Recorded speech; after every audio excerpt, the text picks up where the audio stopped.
Hey everyone, how you doing today? Thought I'd do a quick video today covering a couple things. One, I wanted to show you some updates to this Skaar carrier I've been working on, and number two, I wanted to discuss the Anvil challenge this month, building a combat CV at Core 2 Reforged Eden specs that is intended to be able to take out a Xerox shielded vessel.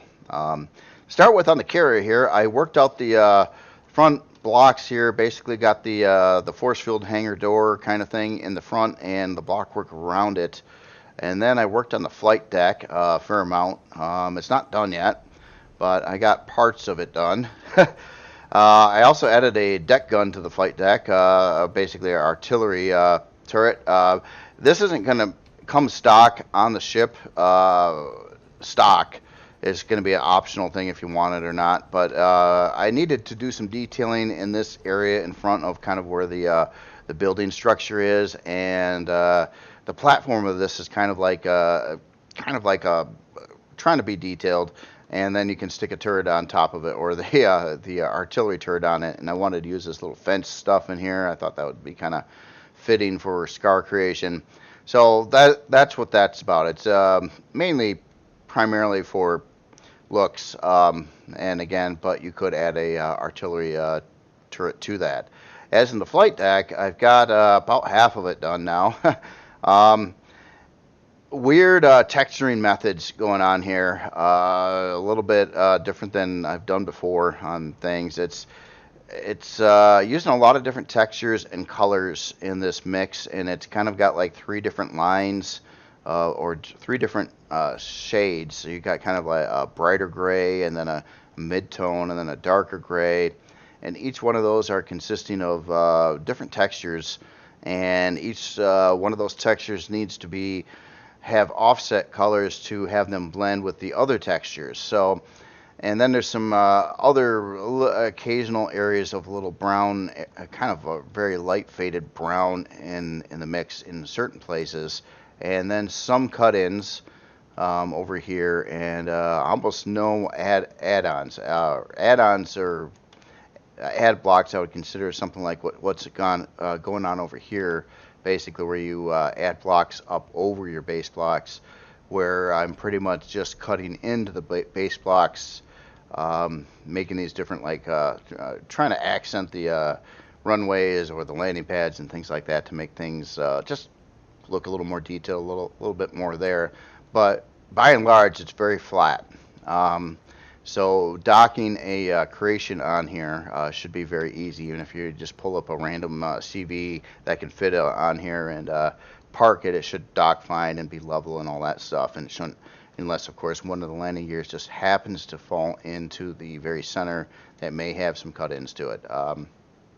And this area over here is kind of a little off limits for docking because of this turret here anyway. That's why I kind of got a little bit crazier with the cut-ins here, and a little bit of add-on stuff too.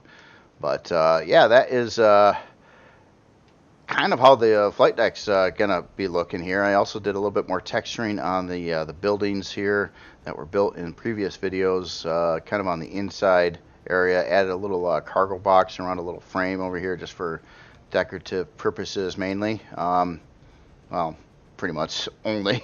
I won't say mainly. Yeah, so that is this is the last part of the exterior of the ship that needs to get done, is the rest of the flight deck and this control setup over here. This needs to be finished off and finalized basically, and then I got to finish the flight deck, and then I can get rolling on the interior of the creation. I just wanted to show you where I'm at right now with that, and just see what you think of the flight deck and the general look of it. And I'm always looking for ways to enhance it more. It's just I'm pretty reluctant on adding in add-on blocks because I really don't want to disrupt it for landing. I'm trying not to do too many cut-ins, which can also be disruptive for landing or even walking across it. So I'm trying to just find that happy mix where I can get enough detail where it looks good enough, but it's generally pretty smooth. And that's but the only way to do that, and with a large area like this, is try to really do something crazy with textures, and that's this is probably one of the most crazy texture formations I've tried to date. It's kind of like an enhancement over what I tried to do with the Klingon ship. In certain areas of that, I was trying to kind of playing with this idea a little bit, but this one trying to just take it a little bit further, and it's got such a large area to do. In comments, it was suggested to use a thin block layer like over the flight deck. And I didn't really, reason why I didn't really want to go with that is this is a pretty big flight deck, and that would be a lot of blocks that I'm adding to it. And basically I can cut into these blocks too, not quite as nicely as you can do with the thin blocks, and I can't quite do the formations that you can with the thin blocks, but basically I'm saving probably about 1,000 blocks in the build if by not having another layer of thin blocks over the flight deck. And even though that they would probably been all carbon substrate and pretty lightweight, still it's quite a lot of blocks that you would need to add over the top of this, or it would be uneven, and then maybe you got one area that's raised up a thin block height over another area, so when you land a ship on it, it's a little crooked or something like that. I didn't want that either. So I just kind of wanted kind of a no-brainer. You just fly in and you can land pretty easily without many obstructions in your path at all. So that's where that's at. So on the next part of this, I wanted to talk about the Anvil challenge this month, which is to build a Core 2 Reforged Eden combat CV, and it needs to be, well, it should be designed to be able to take out a particular Xerox shielded ship. So this is kind of out of my element with this particular build because, first of all, I've never really built a Core 2 CV before. And then trying to build it to also take on a larger shielded a Xerox ship. I didn't exactly know how the numbers were going to play out. I didn't really know what I could add to the ship, how much CPU is everything going to take. So I decided to go back to do what I did in the past with some at certain times to build a test chassis, and that's what this contraption is over here. It's not a ship. It's just I wanted to slap a bunch of parts on there to see how the numbers played out and see how it actually worked. This is a flyable ship, believe it or not. So taking a look at the numbers here, and I'll go over what it has on it. So with a Core 2 CV, basically you get one basic core, you get one improved core. That's going to bring you up to 625,000 CPU. That's your limit on this test, and your goal with that CPU is to be able to build a ship that can take on this. It's like a Xerox Corvette. It has a shield. It's not like the toughest ship around, but it's still a shielded ship, and it fires back, and it can do some pretty good damage to you as well. So what parts could I get on there for that amount of CPU? So what I've got going on here, and this is, just a test platform. I got 3 1x3 generators. I got 2 shield capacitors, small shield capacitors. I've got currently 4 large thrusters. I've got, I believe, a total of 12 of these 1x2 thrusters, or I consider medium thrusters. Then I've got 2 laser cannons and 6 plasma turrets on here. Plus it has an advanced shield. And of course the pentaxi tank is in there, and it's got a couple fuel tanks, stuff like that. So it basically has everything. It's a flyable ship. And to test this, basically what I was looking for is to see how the power would work out while flying on a planet's in a planet's atmosphere with the shield charging. So right now what I'm going to do is I'm going to turn off the shield. Then I'll hop into the pilot seat here a minute. Let me get the HUD on.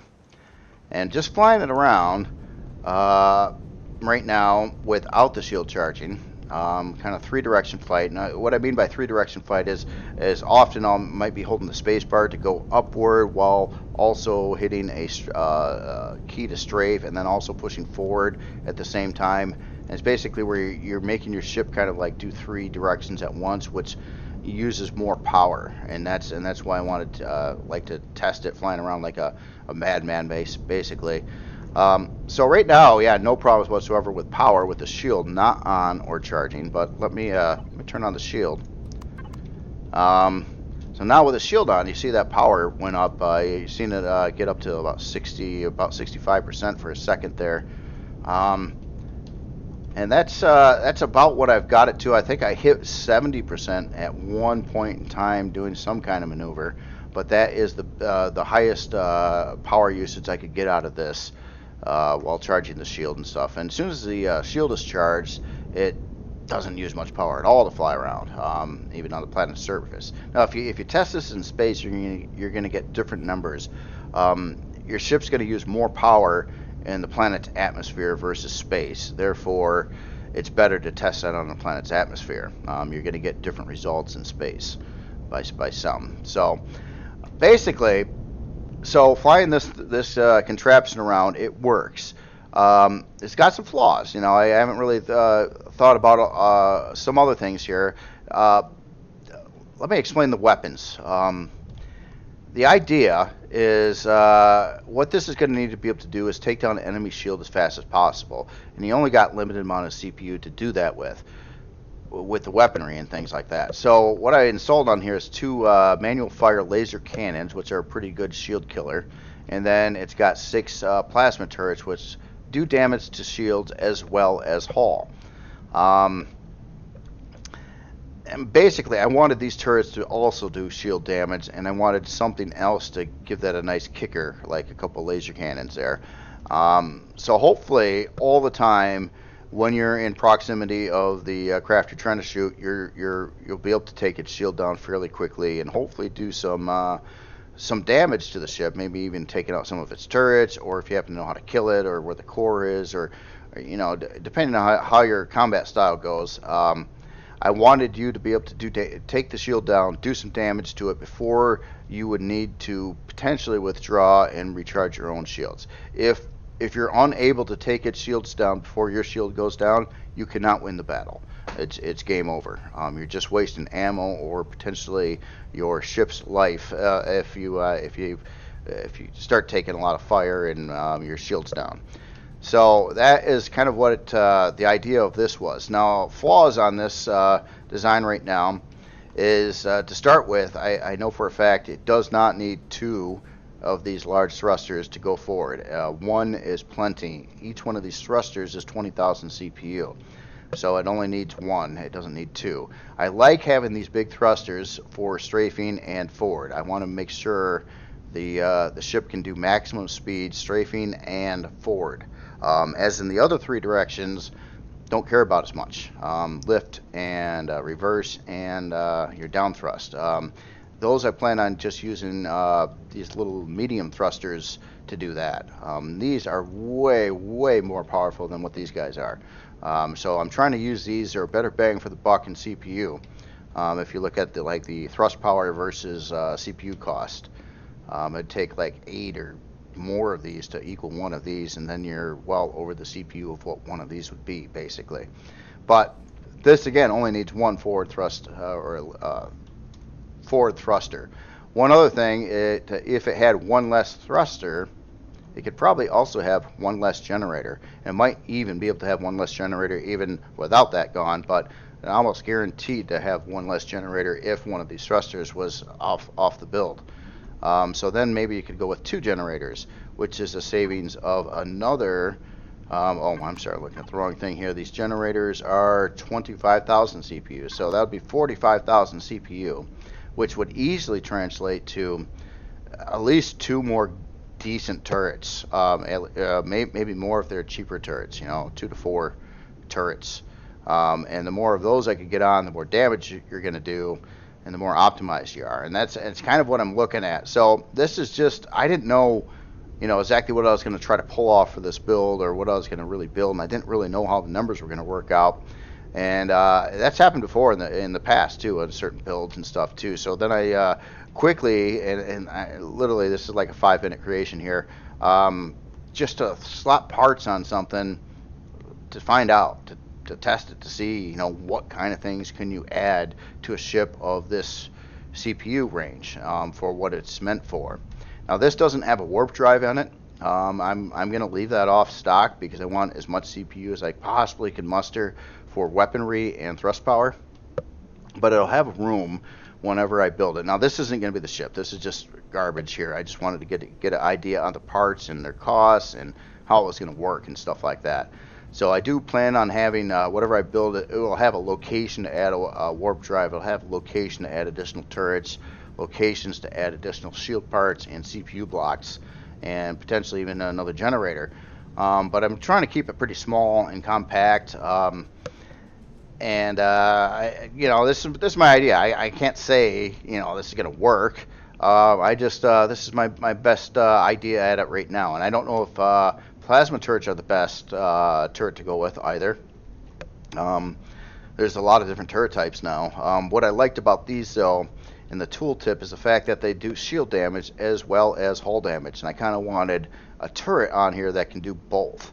So you can get that shield down faster, you can do more damage quicker to the enemy ship. It's going to be kind of a race against time on whose shield goes down first. And if you don't have enough firepower, you're not going to get its shield down, and you could, again, never win the battle because you could never do any damage to the enemy ship.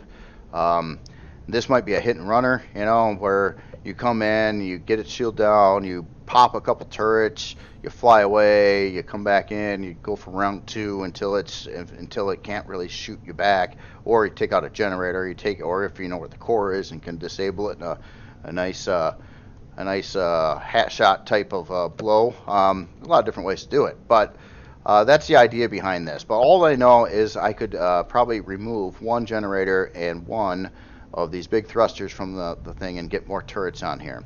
So when I do start this build, which will probably be next week, this may be a first for me. Like every single creation I have built to date has been a one block center if I'm using symmetry. Basically, so you got your center block here, and then it's, you know, it's even on both sides of that. And because I only wanted to have one forward thruster, which is 2 blocks wide, I'm going to be forced to build a 2 block wide center chassis. So this lines up properly in the center of it. And that's going to be a little weird. I've never done it before, but I think the savings of CPU by doing that, by getting rid of one of these thrusters, potentially another one of these generators, would be a bonus to make the ship perform better. And this is overkill. It does not need this much forward thrust on this design. And I didn't want to go down to these little guys because they really suck in comparison to these larger thrusters. So little thrust for the CPU versus these guys that I don't really want to do those. In fact, if I could run 6 of these, one in every direction, if there's CPU enough for that, I'd probably try to go that route, but I worry on how the physics and the flight model would work with that too. I think it might be kind of a bit of a disaster, but I'm not sure. So anyway, I just wanted to go over how I kind of do a little R&D in the background on some builds. You know, they have to be a build that, you know, like this particular challenge is for, to build something very specific for a specific purpose at a certain CPU range. And, you know, I didn't know the numbers. I really didn't know what I could pull off, what parts I could get on that kind of ship.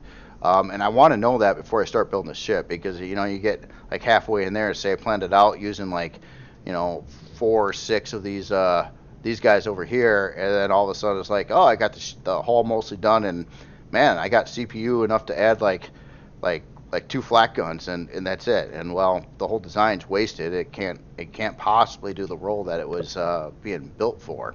So this way, fairly quickly you can find out. And there's a comment too asking about solar panels and generators and things like that. And basically I didn't really have an answer, but I started talking about, you know, doing like a test chassis to find out the results you're looking for, and it really helps. I mean, doing a little quick mock-up thing like this can really save you a lot of time on certain builds. It depends, you know, what kind of build you're trying to do, and like, you know, again, in this case, it's a very specific build, and it has to function in game and everything like that, and it's a weird CPU bracket. Honestly, I don't typically ever build Core 2 creations. Especially in regards to combat CVs. Usually combat CV, I start out at, like, if it was Reforged Eden, a Core 9 build, and then on some builds, you know, they go well beyond that with the quantums and all the other fun stuff. But on this one, Yeah, you are limited to 625,000 CPU. This is pretty much the parts you can get on the ship at 625,000 CPU. Mix and match, do things a little bit differently.